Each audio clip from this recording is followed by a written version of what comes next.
മഴത്തോരു മുമ്പില് സ്റ്റാൻലി പപ്പയും അലീനയും വീണ്ടും നേർക്കുനേർ വരുന്നൊരു കാഴ്ച കാണാനായിട്ട് കഴിയുന്നുണ്ട്, സാധിക്കുന്നുണ്ട്.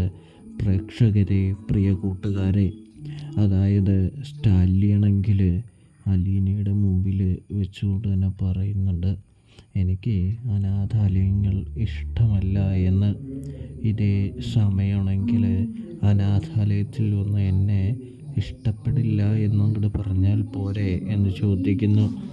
ഇത്രയും നാൾ ഞാൻ അനാഥാലയത്തിലാണ് ജീവിച്ചത്, അപ്പോൾ എന്നെയും അത്ര വലിയ ഇഷ്ടമൊന്നും ആയിരിക്കില്ലല്ലോ. എന്നെ പറഞ്ഞു വിട്ടേക്ക് എന്ന് പറയുന്നത് കാണാനായിട്ട് കഴിയുന്നു, സാധിക്കുന്നു. ഇതേ സമയമാണെങ്കിൽ സ്റ്റാൻലിയാണെങ്കിൽ അലീനയോട് പൊട്ടിത്തെറിക്കുന്നതും കാണാനായിട്ട് കഴിയും.